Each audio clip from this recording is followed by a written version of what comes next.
अब हम तीन लोकतांत्रिक सरकारें, चिली की आयोंदे सरकार, पोलैंड की लोक वालेशा सरकार और चिली की मिशेल सरकार की समान विशेषताओं का विश्लेषण करेंगे और यह चर्चा करके निकाल पाएंगे कि तीनों सरकारों का चुनाव देश की जनता के द्वारा हुई जब सारी प्रणालियों के तख्ता पलट हुआ।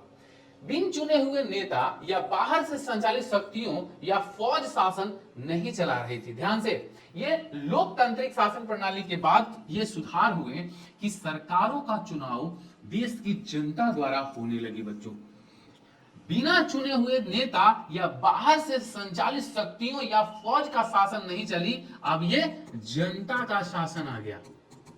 ठीक है, जनता का शासन आ गया।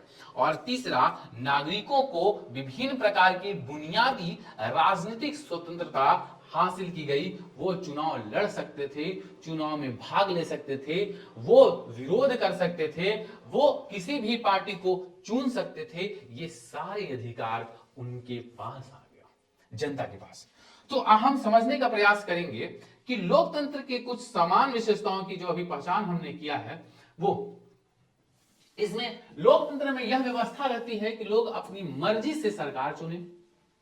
सिर्फ लोगों द्वारा चुने गए नेताओं को ही देश पर शासन करने का अधिकार होता है। लोकतंत्र में लोगों को अभिव्यक्ति की स्वतंत्रता होती है। लोकतांत्रिक देशों में लोगों को विरोध करने की आजादी होती है। लोगों को संगठन बनाने का अधिकार होता है। ये लोकतांत्रिक प्रणाली की सबसे अच्छी क्वालिटी है।